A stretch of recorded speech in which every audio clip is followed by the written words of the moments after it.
have a seat in the whatever it takes. Cause I love the adrenaline. Cause you're a natural. I beat it hard as stone. Hello, hello, let me tell you what it's like to be a zero. Let me show you. But I'm a bad liar. Bad liar. Now you know. I know you're tired. I know you're hurting. And I wish I could say something that was classy and inspirational. You can do it! But that just wouldn't be our style. Welcome to Project Reclamation, where you rebuild, re-energize, and reclaim your life.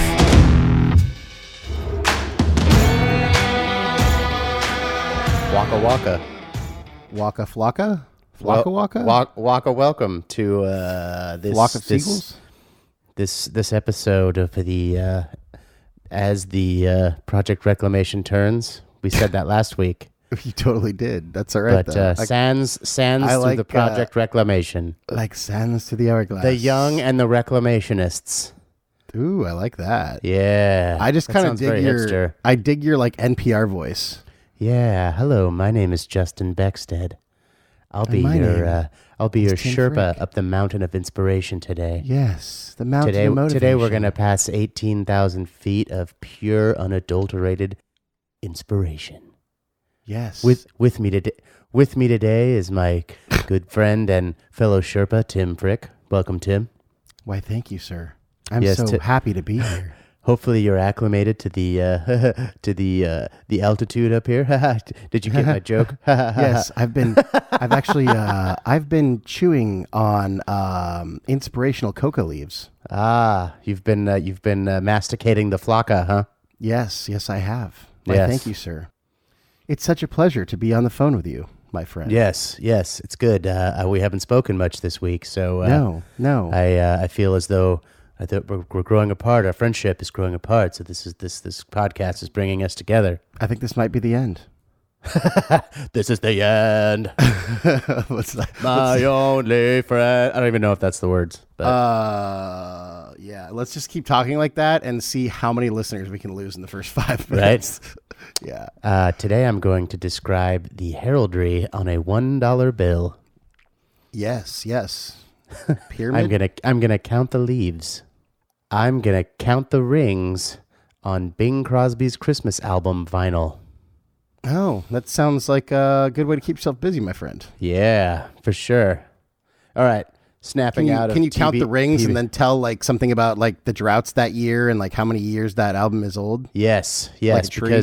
because they cut those vinyl records from a vinyl tree. Oh, yeah.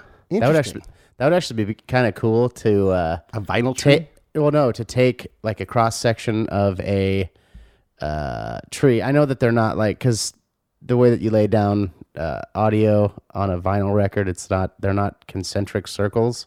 It's a big spiral, obviously. Oh, yeah, that makes sense. It would be interesting to have like a physical representation of what the rings in the tree sounded like.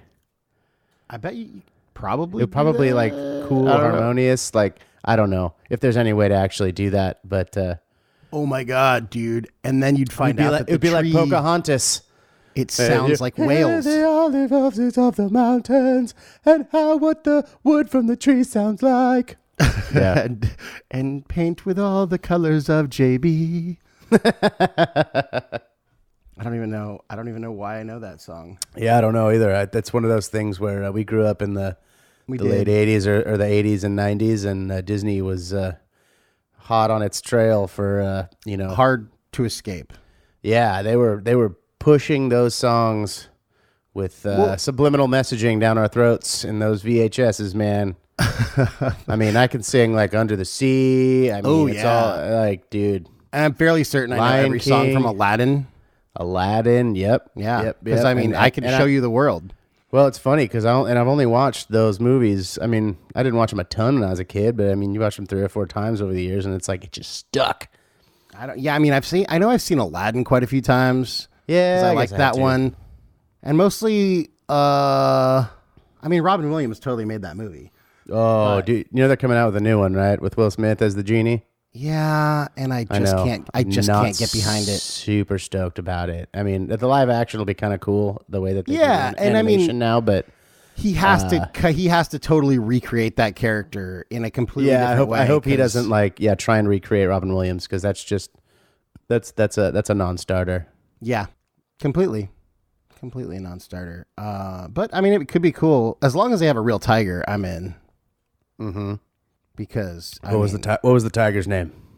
Raj, Raja, I think. Raja, yeah, something like that. Wow, good memory, dude. Well, you said Raj, and that spurred my. So today on NPR's Analyzing Disney Movies, we recall facts of Disney movies, of movies that we haven't seen in many years, and yes, dude. There's Disney movies that I've never seen that I know the songs to. Mulan, a buddy of mine I was touring with this year, he's like, dude, Mulan is hilarious, because Eddie Murphy, I guess, plays the little dragon. Oh. Kind of like Donkey, I guess, in Shrek. Yeah. So I haven't. It's been on my list of things to watch, especially because I have kids now. I can put that on, because those are the great movies, like all the Shrek and Toy Story and all that stuff that have kind of multiple layers of humor. Absolutely. Yeah, I do feel like I'm talking my NPR voice today. Whatever, dude. It's not very. It's just You know why? It's because it's too early. It's too early to be drunk. Is that why? Exactly. Well, that, and this is the first time we've recorded before 8 p.m. my time in a long time. We used to do it that way. Yeah. At the beginning, because you didn't have a job, and I didn't have a job. That's right. So we were able to record during the day for that. Yeah, very briefly early on in the year last year. It was about a year ago. Yeah, no, that was exactly a year ago, and that was cool because we used to knock out multiple episodes at a time, and then I didn't have to, do hours worth of editing on Saturday night and Sunday during the day. Come on. What are you gonna do anyways? I mean, nothing. It's not like you have jack shit, dude. You're a crazy social schedule that you're dealing with here. Wow, dude. Thanks for outing me to the public. Dude, I don't have one either, bro. So you know what though? We're in our late 30s now. So that's what I'm saying. I'm old enough to be there's weekends when I have shit to do, and you should be proud of this fact. I am happy when there's a weekend or an evening that I have nothing to do. And I just get to whatever, get some stuff done, edit some podcastery. I don't know, watch new episodes of The Punisher because it's badass. Yeah. Anyways, but yeah, dude, it's all good. I kind of like your NPR voice. I'm not going to lie. Yeah. It's very calming. Yeah. Calming. By the way, I think sometime today I needed to go do a wellness check on the Chang household. Yeah, you haven't talked to him in a while, have you? No, dude, I've called him every day this week. I know he was in New York. I saw him on the social medias. I did that. I did too. But yeah, I texted him a couple times last week to no avail. Who's Noah Vale? Noah Vale? I was trying to think of something clever and I got nothing, dude. I'll be honest. Yeah, he's the dude that doesn't text you back. Yes. Yeah, that's Steve's new nickname, Noah Vale. Noah Vale. I like it. We're gonna call him Noah Vale. What's up, Noah Vale? Noah Vale. I don't know. He's wears wedding dress and builds an ark. Yeah, I got nothing. I got nothing either. I got nothing. Did you see the last bonus episode that I put out? I saw the title for it. Hairstyles and Heavy Metal Pirates. Do you know where the Heavy Metal Pirates came from? Kappa Phi Eta? No, we were talking about, because we were talking about hairstyles, and then somehow mohawks came up, and we were talking about when you used to have a mohawk, and that time when you had the mohawk, and your beard was pretty bushy back then, and you had the pirate earrings, and I came up with the fact that you looked like a heavy metal pirate. Nice.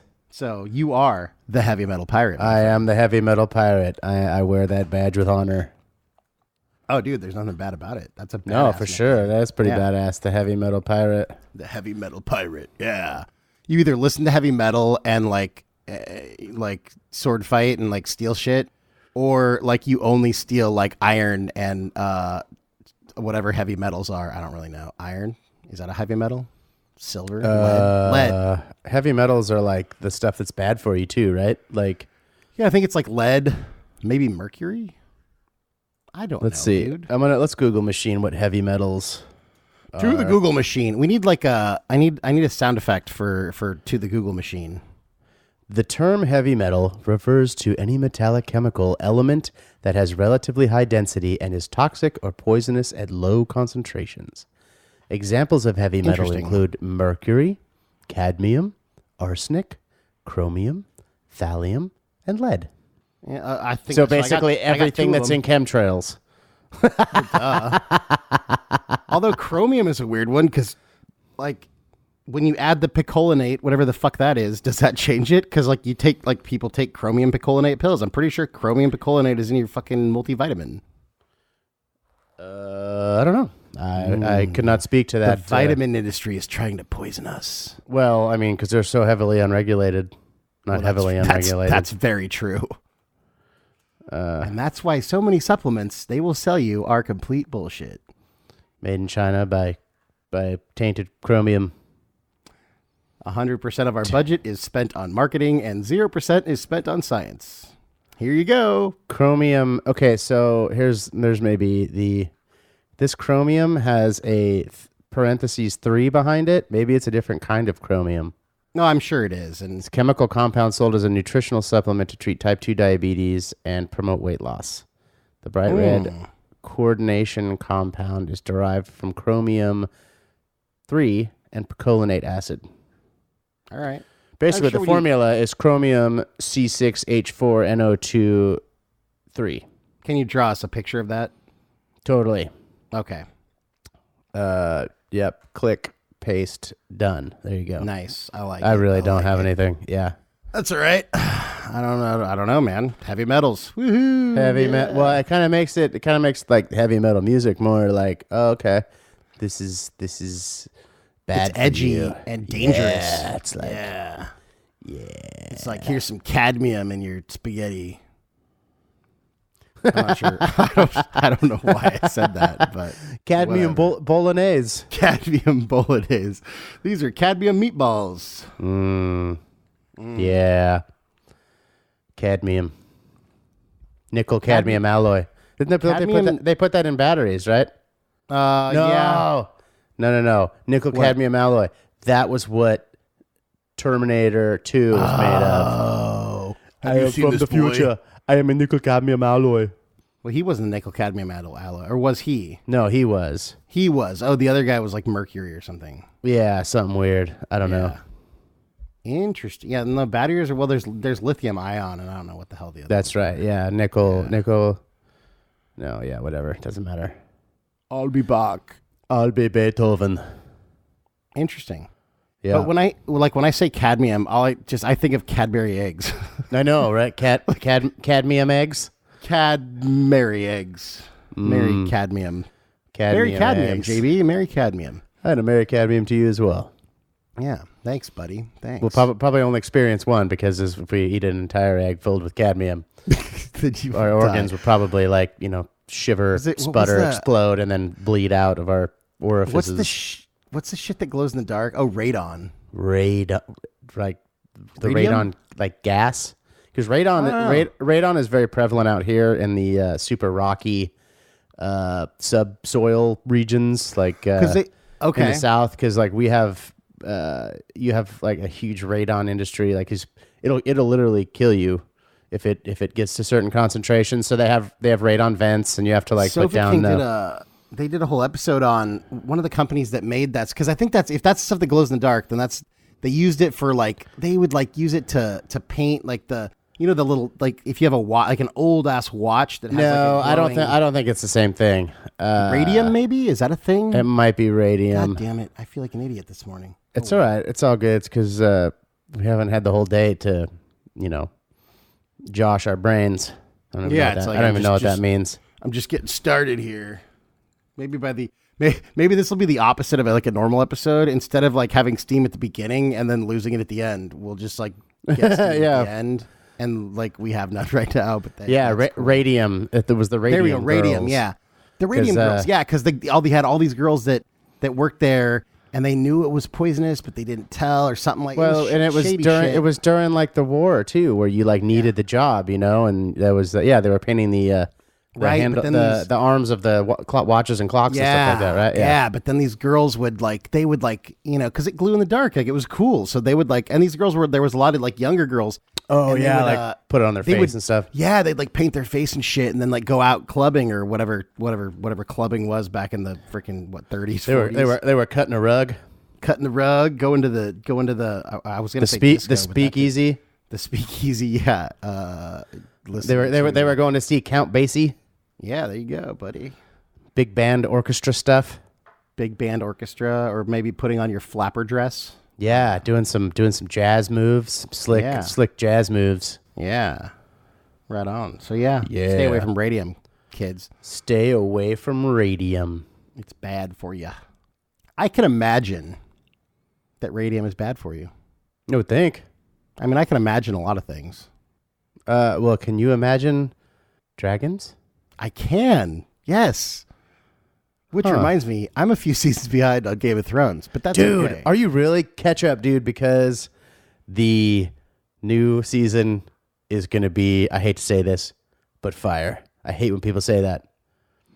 This new season, like literally, it's going to be fire? I don't think I understand. Pun intended, because... Is this like the Song of Fire and Ice? Is that the book? Yes, I've seen fire and I've seen rain.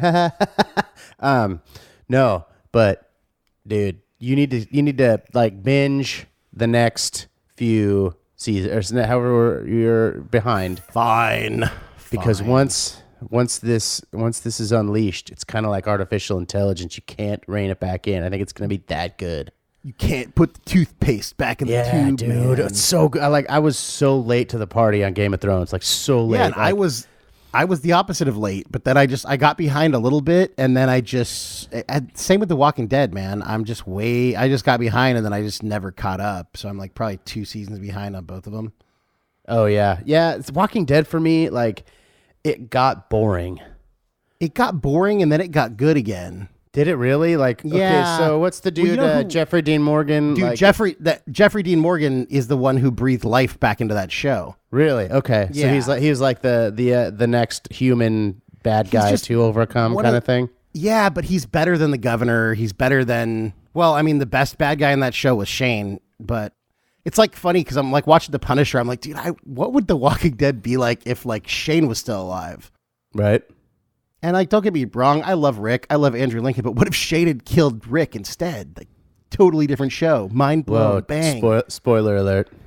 But I mean, dude, Bernthal's great at playing an asshole, but the Punisher is the perfect character for him because he gets to be like the asshole, tortured soul, anti-hero normal guy with a heart of gold. Yeah.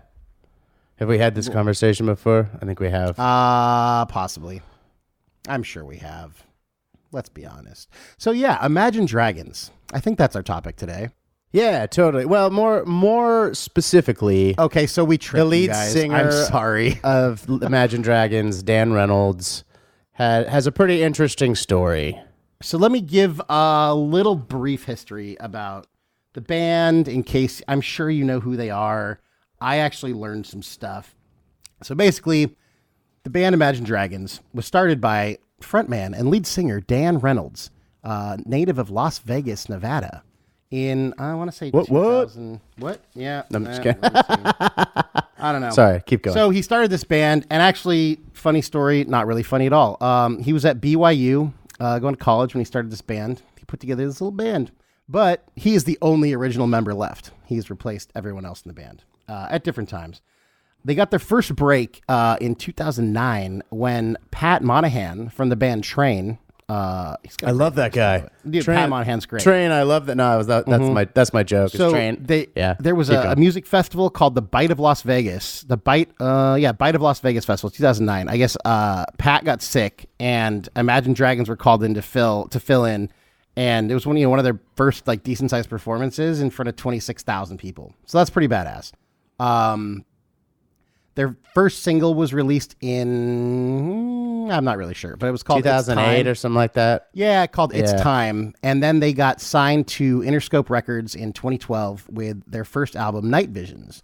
There's notable singles on that album were Radioactive and Demons, two great songs. And Radioactive actually still holds the record for the most weeks charted at the Billboard Hot 100. It was called the biggest rock hit of the year. MTV called them the year's biggest breakout band. Billboard named them the breakthrough band of 2013 and the biggest band of 2017. They placed them at the top of their year in rock rankings for 2013, 2017, and 2018. And Imagine Dragons topped the Billboard year-end top artists duo group category in 2018. In 2015, they released Smoke and Mirrors, their second album, which reached number 1 in US, Canada, and the UK. And the singles on there were I Bet My Life, Gold, and Shots. And then 2017, they released the album Evolve, which actually is a pretty badass album. I like it. And they had 3 singles you've probably heard: Believer, Thunder, and Whatever It Takes. If you haven't heard them, go listen. You'll probably recognize them. And then their fourth album was released November of 2018, including the singles Natural, Zero, Machine, and Bad Liar. And if you are a animation fan, if you saw the movie Wreck Breaks the Internet, is that what it's called? I haven't seen it. I saw the first one. No, Wreck-It Ralph. Was it in Wreck-It Ralph? No. What? dude. You say Wreck Breaks the Internet. That was Wreck-It Ralph Breaks the Internet, isn't it? Oh, Wreck-It, whatever the sequel was called. Ralph Breaks the Internet. Wreck-It Ralph. something Breaks- you just whatever. said Wreck. I wasn't sure. Oh, I sorry. haven't seen it. I'm stupid. So the sequel to Wreck-It Ralph. The first one was cool. I liked it. So anyways, the song Zero, I think, was the title song for, or one of the main songs in that movie. Anyways, sweet. And then they had a previously released single, Born to Be Yours. They have 3 American Music Awards, 9 Billboard Music Awards, 1 Grammy, and 1 MTV Video Music Award. So they, pretty notable band. So yeah, so that's a little bit of history of the band. And since the band was founded by and run by Dan, good old Dan, that's who we're talking about today. DR to his friends. Yeah, Not really. yeah. They don't So, call him that. They don't call him that? I thought. No, they did. I don't. Do they? I don't know. So if you watch some of his old videos, he had a horrible haircut. I'm gonna go ahead and say that. I've never really seen him other than what he looks like now. Ah, okay. Well, anyways, so Dan was born on July 14th, 1987 in Las Vegas, Nevada. And he was the 7th of 9 children. He was raised Mormon. Mormon families, man. Church of Latter-day Saints. 8 boys and 1 girl. He was a Boy Scout. He became an Eagle Scout in 2005. And when he was 19 years old, he volunteered full-time as a missionary in Nebraska for 2 years. He went on his Mormon mission. Then he went to the University of he went to UNLV after losing his ecclesiastical endorsement for BYU. And That sounds like an affliction that you have to get rid of. I know, right? It sounds like one of his many afflictions. Like, yeah, So I have ankylosing spondylitis and ecclesiastic something or other. We were going to get there.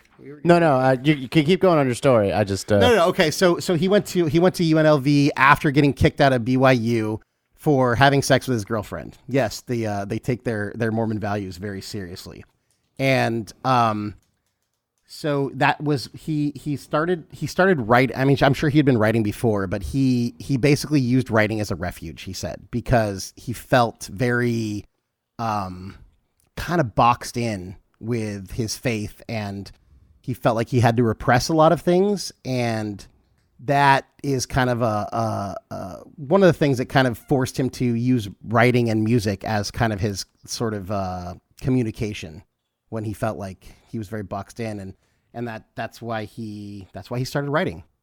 So interestingly enough, and then he also kind of it's hard to say if he's still.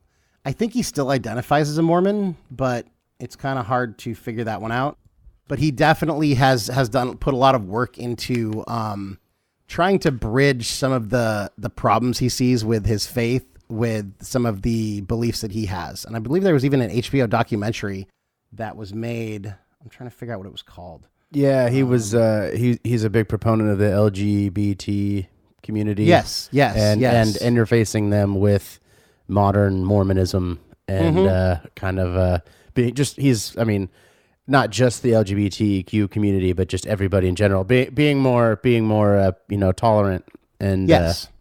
which the typical stereotypical Mormon sort of bubble can stray from, So which yeah. major religions in general aren't typically the most No, tolerant.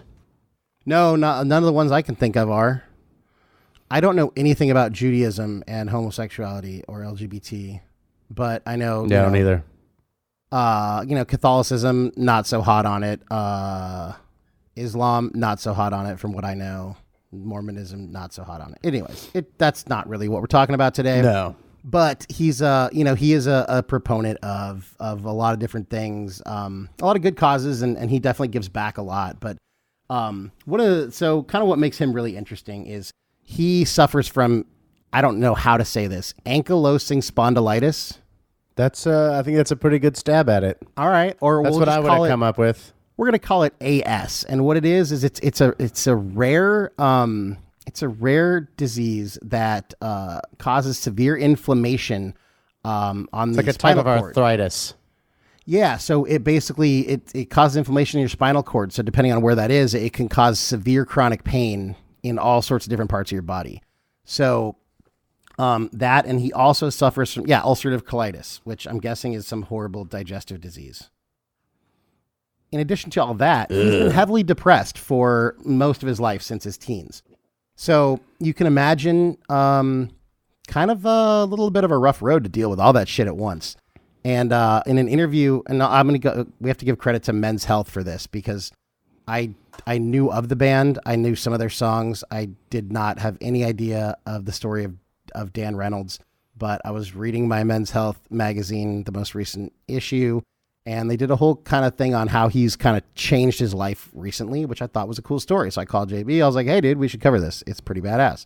So basically, he has all these issues. It was, let's rewind to 2012. They had just released Radioactive, just got signed with Interscope Records. His wife was pregnant with his first child, and he was fucking miserable.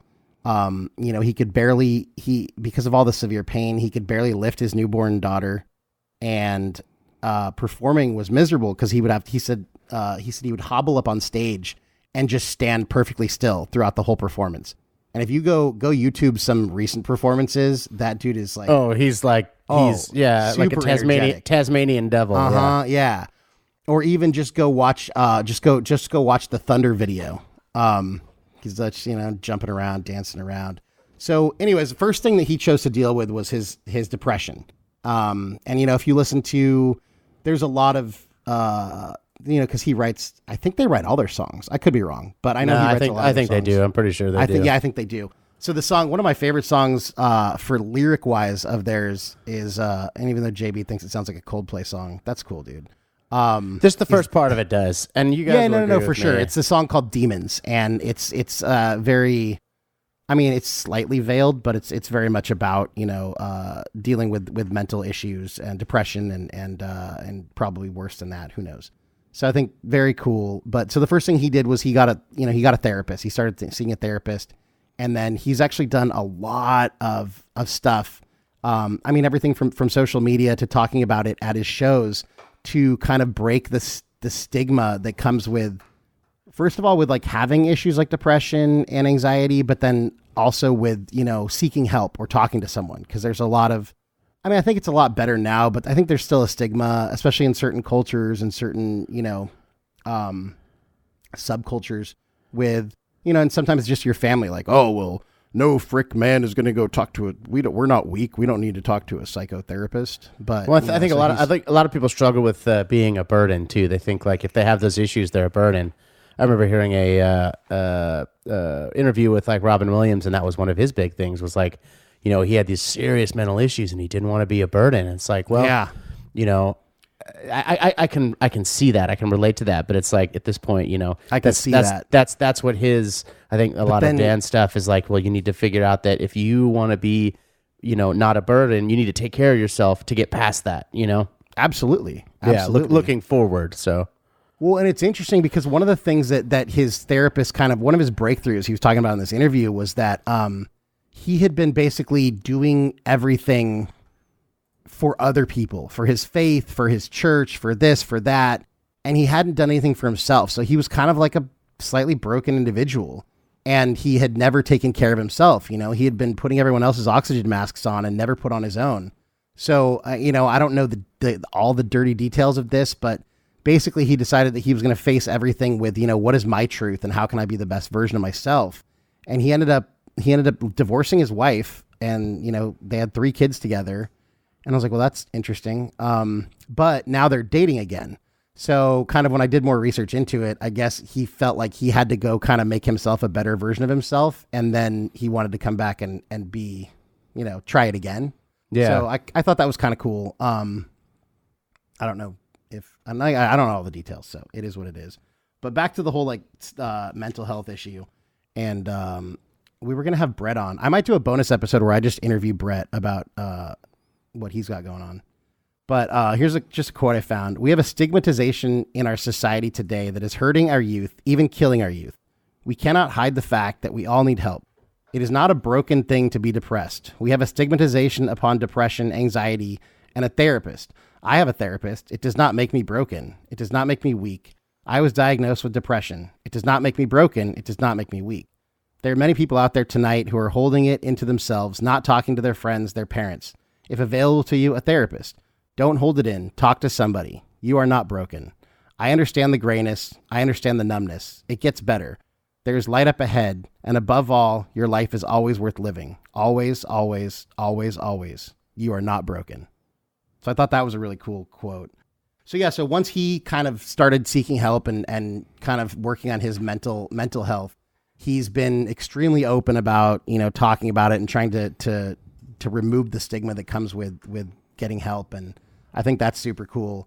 After that, you know, he was on all these immunosuppressant AS. I don't know if I mentioned this earlier. It's an autoimmune disease. So he's on all these different medications, and he was just saying, you know, they kill your vocal cords, they make him numb, and he basically was faced with kind of a crossroads, and he had to kind of decide, you know, do I want to live the rest of my life on this, or do I find a different way? So he did a lot of research on both of his diseases, and he came to the conclusion that cleaning up his diet and exercise was a good way to fix it. So he went on a year's journey, and if you watch some old videos of him and some new videos of him, you know, he went from what they call skinny fat, like just, you know, kind of not fat, but skinny, but like no muscle tone or whatever. Skinny dudes that are, they're not necessarily muscular. Exactly. And now if you look at him, I mean, the dude is jacked. And so he cleaned up his eating. He got a trainer. I don't know. I forget the guy's name, but he describes him as, he's like, yeah, he looked like a Viking and a badass. Brad Feinberg. Yeah. So Brad Feinberg got him kind of in shape. Did you just say he looked like a Viking and a badass? Yeah, I did. Yeah. Well, like, okay, side note, doesn't everybody want to look like a Viking?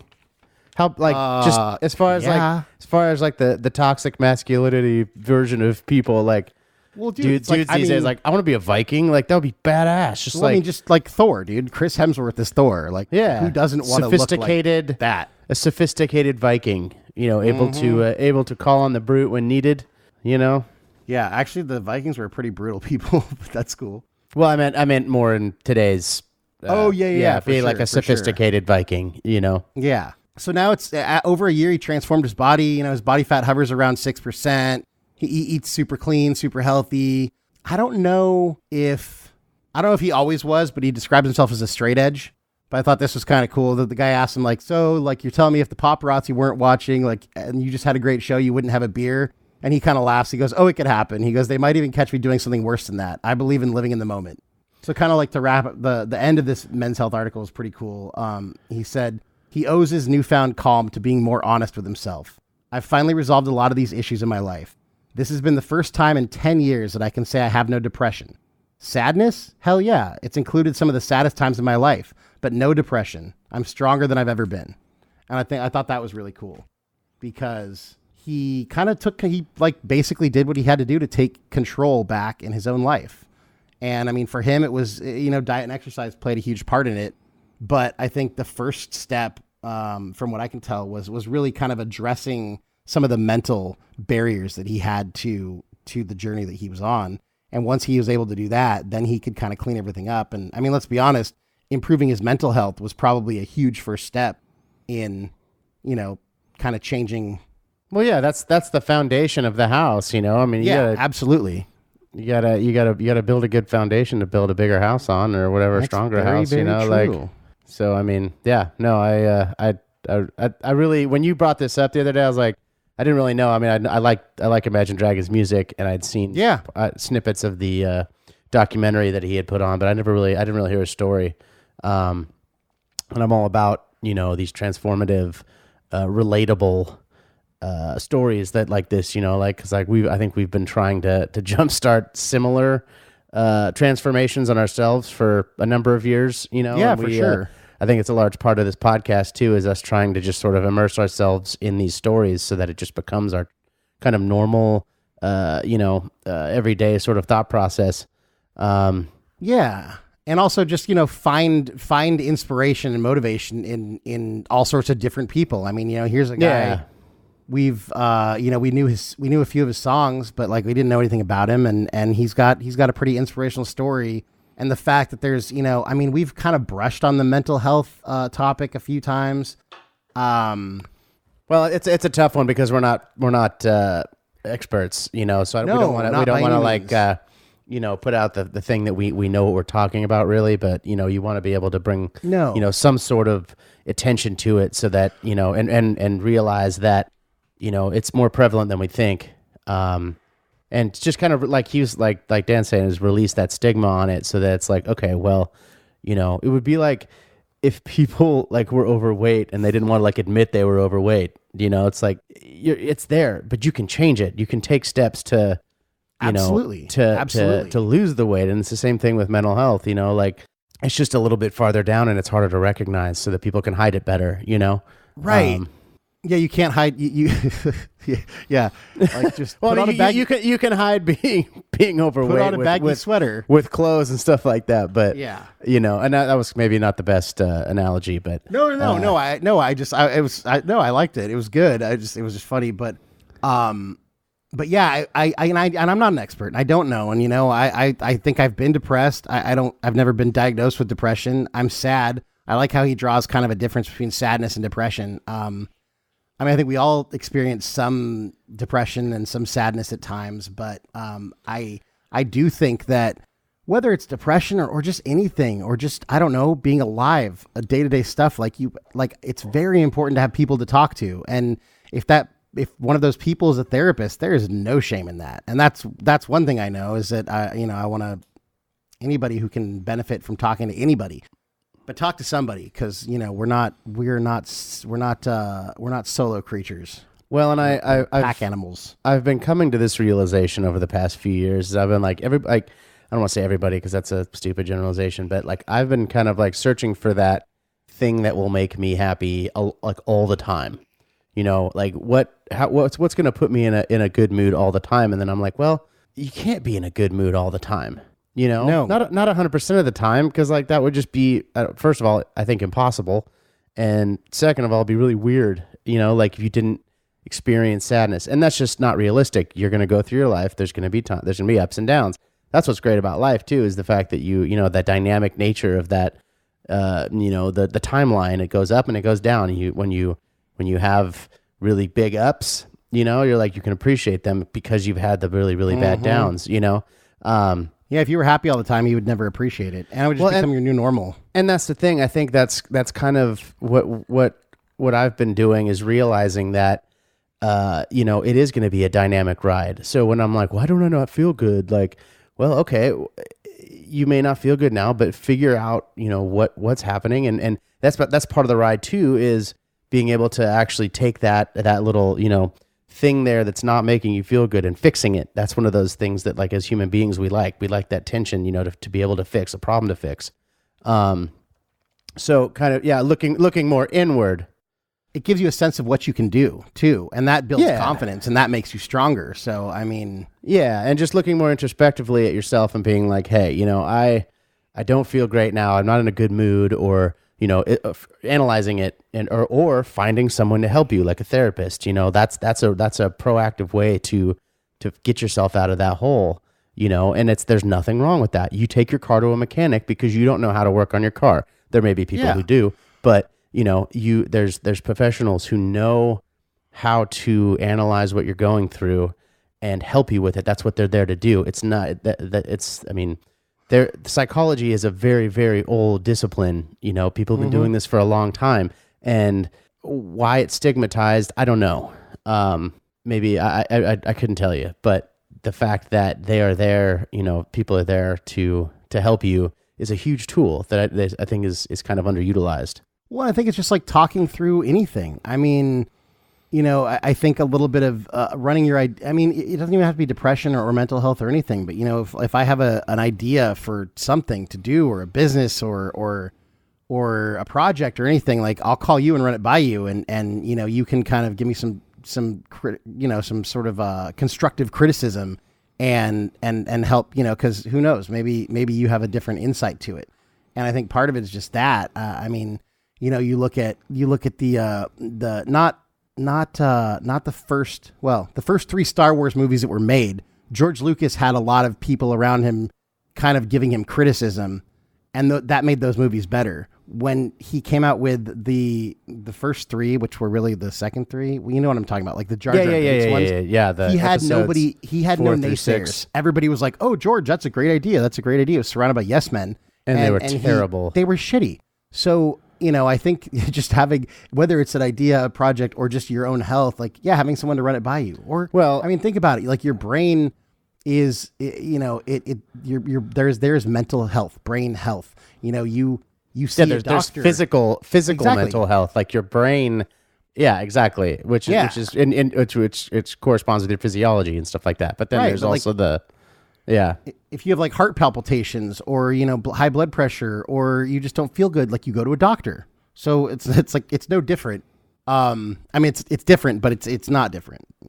No, it's a different part of your body, and your mind is, though you can't see it, it's still part of your body. It's probably one of the most important parts of your body, because it's the part that gives you your personality. It's part that, it's that non-tangible, part of it, Absolutely.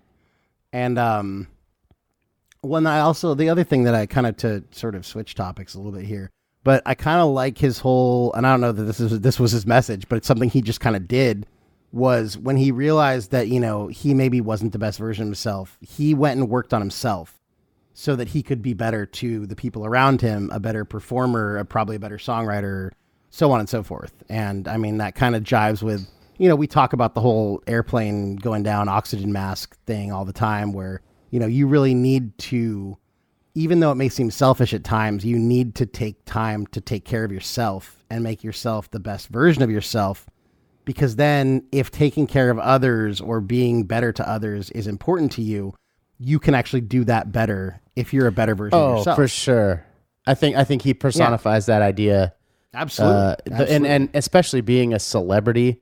I kind of have issues with celebrities who take their celebrity for granted. And that don't realize the responsibility that comes with that. And Dan, obviously, he personifies the somebody who has a larger goal in mind. He has a bigger picture that he wants to do. He wants to influence. He wants to make people better. And he's doing it, in my mind, exactly the right way. He's taking care of himself so that he can, like you said, be a better songwriter, be a better performer, and then also, stand on his platform and advocate for the things that he thinks are very important to him, and that he, would like to make better. So. Yeah, and I think that, divorcing his wife was maybe, and again, I don't know the details, but, on its face, it seems kind of like a drastic measure. But then when I read that, now they're back together and kind of starting over, that was kind of the ultimate, like, well, outwardly, like, that seems very selfish to do that.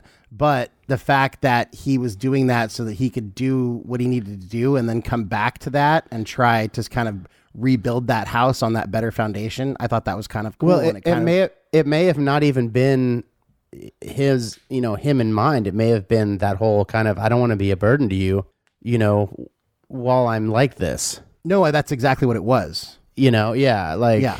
So I feel like it can be construed as, him being like, well, sure. this is what I'm going to do. But I don't know. We're picking apart the dude's, Oh, for sure. For sure. But I would like to think that in that situation, it was like, dude, I want to do this, but I can't, Yeah, it's like, dude, I'm going to go climb to the top of the mountain. Her best, things in mind, I'm going to go climb to the top of the mountain, and I'm going to meet up with, JB, the NPR shaman Sherpa, and work on, yoga and meditation and martial arts, and come back some sort of a monk ninja, and then I will be able to better help everyone. Base camp, we need oxygen. but I'm going to go do that alone because I don't want to be a burden to my family. So yeah, I get it. I mean, I'm not saying y'all should go leave your spouses or anything, but there is definitely something to be said for the whole taking some time to work on yourself, your physical health, your mental health, just yourself in general. And I think he hit the nail on the head by dealing with his mental health first, because that probably put him in a much better place where he was able to use diet and exercise to, completely fix these problems that would have just left him on drugs the rest of his life. I mean, you can fix so much health-wise without actually taking medication, but you have to put the work in. Yeah, and that's a huge point right there. Yeah, but his mental health turning around and him being in a better place probably played a big part of that too, First of all, by allowing him to be successful with the diet and exercise, but also, your mind is a crazy powerful thing. I mean, people can make themselves sick. They can make themselves healthy. I mean, there's all kinds of unbelievable stories out there of just the power of the mind when it's really kind of put to work. And some of it's good and some of it's bad. I mean, you can make yourself, for sure. You can make yourself physically ill. Just with your mind. It's a proven fact that when people, scientifically, it's proven that when people are lonely, when they don't feel like they're value to another person or a group of people, that your immune system starts shutting down. It's like, it's that black and white. Like, so when you're lonely and you don't feel good, it's because your body's like, dude, like we are pack animals. We are social beings. Like, we need that. So it's like, well, I'm going to be alone, and you'd be alone or whatever. But, so just like we need to be around other people and feel of value to other people. Absolutely. Absolutely. Yeah. Yeah. And I mean, and if you're feeling down, I mean, we've said this a million times, when you're feeling down, if you go help someone else out, it will make you feel better. Oh, it supercharges that, that the opposite of that effect of being lonely. Mm-hmm. Because you're being like super value to somebody. You're not just being there for them. You're actually like doing something to help them feel of value, So it's like this exponential value addition, add valuation. Trademark JB Bex, I think. JB Bex, I think. I love it, dude. So yeah, I mean, I don't know. I think that's no, dude. It's funny because you brought this up, and it really makes me want to subscribe to men's fitness or whatever it is, men's health. Because I feel like they always have good stuff like this, but it's kind of cool that I'm sure he's not the only person that's done a transformation like this, especially in the movie or the entertainment industry. But there's very few people that I respect and follow. Working in the music industry, I'm like, you get kind of jaded, but I've had friends who have toured with Imagine Dragons on their crew, audio crew and stuff like that, and they just say, dude, they're like the greatest dudes ever. It's just like, that's cool. It's such a cool. It gives me like the warm and fuzzies to think that there's people like that, and I'm sure there's more people than I know like that. Unfortunately, we get the minority, the small minority of negative things that get blown up. And you hear about the negative a lot. So when I hear about somebody who is like this, who is in the public eye and is doing good things, and the people around him, the people who don't necessarily, are smaller on the importance scale, like the guys on the crew and stuff like that, to the public eye, when they, say stuff like that, like they're just good dudes, it's fun, it's good environment and stuff like that, and they're putting out good content and good music and stuff like that, I'm like, this is just it's a good thing to associate yourself with, and I dig the music too. It's like my, that one, what was the album I was just talking about? Evolve. It's like my, that and the Johnson Brothers are my two like workout. I don't know the Johnson Brothers. Jompson, Jompson. So all of you Chris Stapleton fans out there, if you have Spotify, go look up the Johnson Brothers. It's Chris Stapleton's rock record. Oh, okay. I'll have to check that out. Yeah, it's pretty fantastic. But that being said, so. Yeah, and I mean, we were talking about that. The album Evolve is the one with Thunder and Believe and what it takes on it. It's an awesome album. Apparently, it's JB's workout album. Yeah. And then we were talking about. I just love some of their lyrics. Like that song Demons. I mentioned this earlier, but it was it's written. He wrote it all about his kind of struggles with depression and anxiety. And if you go listen to that song, like the lyrics are pretty cool. I'll throw that song on the end of this podcast, but. It's very cool. And you talking about different bands. It's funny, the other day I was telling you to listen to White Buffalo. Yeah. Because I was watching some show and there was a song playing. So I did my little whatever, if you have Shazam or Soundhound or whatever. And it was this band called White Buffalo. I don't know if it's a band or just a guy. But then I was looking at some of his stuff and, I was a big Sons of Anarchy fan and he had a bunch of songs in the soundtrack to Sons of Anarchy and some other shows, and then I was telling you to listen to him just the other day. Well, then last night, JB, I was watching one of the episodes, the new season of The Punisher, and some song came on. I was like, "Ooh, this song's cool. What is it?" Of course, fucking White Buffalo. It was the White Buffalo, dude. So is it the band or is it like Train? Is it like Train? Like White Buffalo is a singular thing. Is it a band or is he just White Buffalo? I think he's the White Buffalo, and I don't know. I don't know if this is it, but I know that there's, there are some albino buffaloes around. They do exist. And I know that in the Native American culture, I'm not going to, probably like, I don't know, one of the plains, whatever, Cherokee, Cheyenne, Sioux, one of those, Lakota, Crow, I don't know.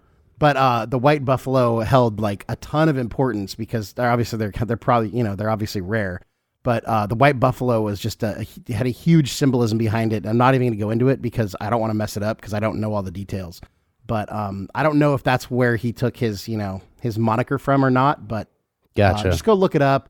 I think the first song that I looked up from them was called "Where Dirt and Water Collide." It's one dude. He's like okay. He looks like the dude. He looks like Jeff. Jeff Bridges. He totally looks like yes. He looks like the Big Lebowski. From the Big Lebowski. Yeah. He's got like long hair and a beard. Yeah, it looks like a fun dude. I'm perusing his website right now. We'll throw on one of his songs. Dude, where Dirt and Water Collide, or that's probably the one. It's kind of a more upbeat one. The one that I heard in the Punisher was called Woods. That was a good one too. Hold on. And I saw around with you, my friend, till I reach the tide side where the dirt and water collide. Let the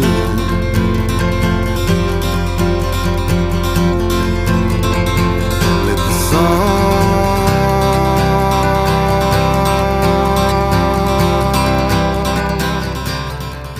Yeah, I like it. It's kind of got like a cool acoustic guitar. It's all acoustic. I don't know what genre you'd throw it into. It's got like a little bit of like folk and a little country-ish, but not really. More like maybe a little southern rock. I don't know. You tell me. You're the music guy. Have you ever listened to Third Day? I love Third Day, dude. So and he's kind of got a Mac Powell, kind of that gravelly southern rock vocal styling. So it's kind of like a folksy acoustic southern rock. Yeah. Mac Powell has a fucking amazing voice. Yeah. I love Mac Powell. He has some solo stuff too. Yeah. My buddy his Boone. solo stuff is more rocky, I think. You know Boone. Yeah. He did the Third Day farewell tour on drums. Oh, dude, that's badass. Yeah, I think he did some of the Mac Powell solo stuff too. But shout out to Boone Dodrell. Yeah, Boone Dodrell. Love you, man. And your wife, and do they still have one kid? Two. They have more kids. No. 2 kids. Congratulations, Yep. you guys. Boone and Lauren. Yep. Boom, boom. Great. Yeah, I great like people. this, dude. This is cool. It's very. It's just like, it's clean and yeah, I dig it, dude. And apparently, it's just great soundtrack music because they use it in The Punisher. They use it in the show Longmire. They use them They used a ton of White Buffalo songs in Sons of Anarchy. I mean, you had 7 seasons of shit to fill, but yeah. And so Sons of Anarchy always had great songs. Like I got introduced to quite a few bands through Sons of Anarchy. Well, and like over the past 8 years, like I told you, I was kind of like getting a little jaded, and this last year I've taken some time to really try and become a fan again. So Yeah. I'm really revisiting the things that I really like. Well, obviously, I'm a huge Amos Lee fan. Mark Broussard. Have you ever listened to Mark Broussard? No. Oh, dude. Go listen to the Karen Crow album from Mark Broussard. Karen Crow is a city. It's a town in Louisiana. I think it's where he's from. But you want to talk about like Southern gospel rock vocal, like dude is, yeah, it's pretty incredible. He's but just that being said, this falls into something that I'm gonna be like, putting in the pile of stuff to regain that fandom with, so that's cool. And I mean, music has power, dude. It can make you happy. For sure. I mean, there's days when you're having a rough day, and the right song can totally change your mood. Yeah, well, that goes back to how powerful the mind is, really. Mm-hmm. You know, and that it'll release the right chemicals to put you on that path to feeling good again. If as long as you hear a good song, it's crazy to think about. But yeah, man, I'm gonna listen to more of this. That was good, dude. White Buffalo. Go listen to them. Damn, how have I not heard of this? Like this song was the White Buffalo EP was in 2005. Dude, I don't. And like I said, I've never heard it except apparently. I mean, if I'm not gonna deny, I'll like it. It's good sound. Like it's really good soundtrack music to the right kind of. It's kind of It's kind of gritty, and it's kind of like a lot of his stuff is a little slower too. Like, and it's not like Look at Me. So but it's meaningful. No. It's very like yeah. One, it's like it's descriptive, ideologically. Yeah. Mm-hmm. But and then he redid the song House of the Rising Sun, but he must have done it specifically for Sons of Anarchy, because there's a house in what's the city? New Orleans. Oh, okay. What in Charming Town. Charming, yeah. Yeah, because Charming was the fictional city that they lived in Sons of Anarchy.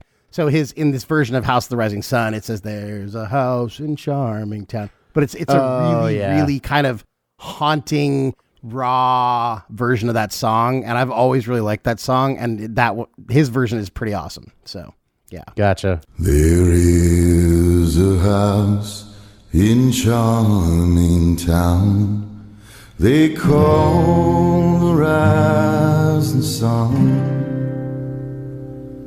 and it's been the ruin of many a poor girl, and me, oh God, I'm one. If I listen to my mama, Lord, I'd be home today. Oh yeah, I love creative production on very simple arrangements and stuff like that. Like, yeah, for sure. Well, just to take a song that song's been redone 1,000 times. Oh, hell yeah. But his version has definitely a little bit of unique quality to it. But yeah. I mean, would raw and haunting and awesome. Yeah, those are 3 pretty good words, right? Yeah, for sure. Dude, speaking of music, what's random?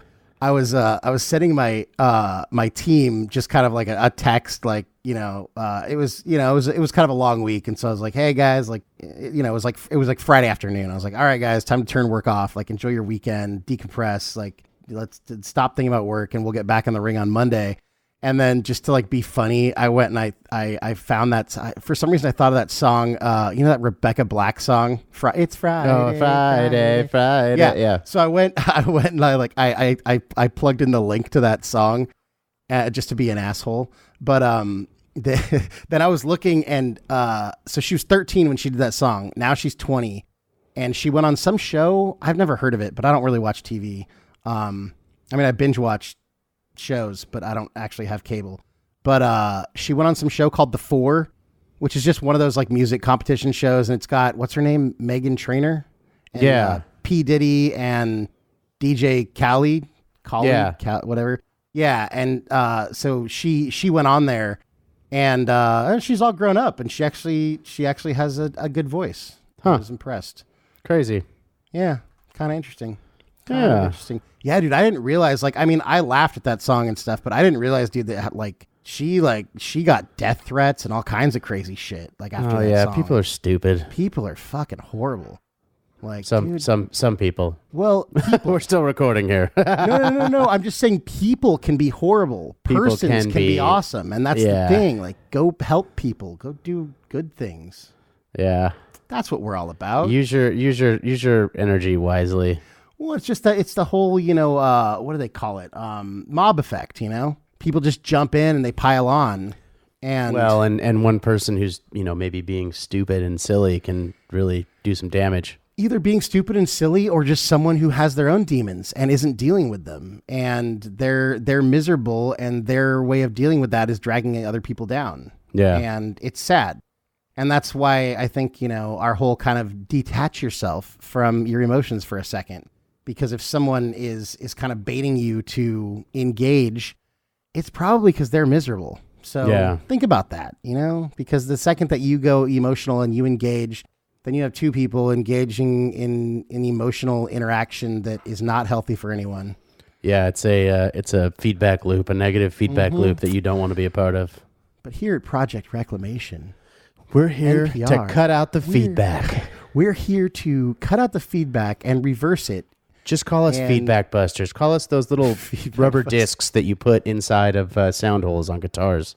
Wow, audio nerd. This is something I've never even heard of. Yeah. Tell me more, JD. That's part of my life. No, it's good. We're okay. Good. Nobody needs to know more about it than that. That's fine. it. Then I won't tell you. I won't talk about my boring job either. All right. Well, all right, dude. This is a good hour here. Yeah, I dig it. I think it was a good story. It was a good, good inspirational. It really has inspired me to take very more brash, big actions to get to where I think I should be. So, yeah. So yeah, shout out to you, Dan Reynolds, and your music's pretty good, dude. It's awesome. Your story is even better. So yeah. Well, all of y'all, have a good one. Be good. Thanks for listening, and until we talk again, bye. Peace. Pieces of chicken. Bye. Pieces of chicken. Fried pretzel chicken. Pieces? It's delicious. Fried chicken. Oh, ooh, dude, fried chicken in a pretzel. Yum. What?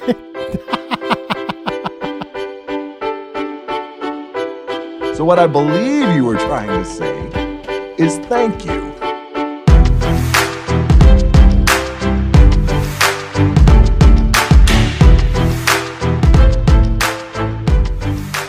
When the days are cold and the cards all fold and the saints we see are all made of gold, when your dreams all fail and the ones we hail are the worst of all and the bloods run stale, I wanna hide the truth, I wanna shelter you, but with the beast inside, there's nowhere we can hide. No matter what we breed, we still are made of greed. This is my kingdom come, this is my kingdom come. When you pull my key, look into my eyes, it's where my demons hide, it's where my demons hide.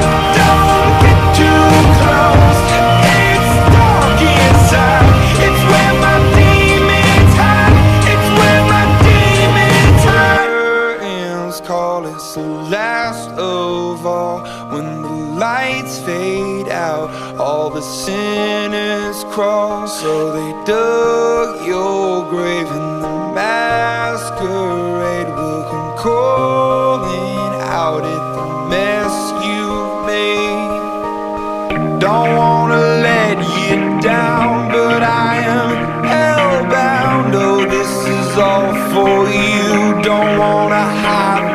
true. No matter what we breed, we still are made of greed. This is my kingdom come. This is my kingdom come.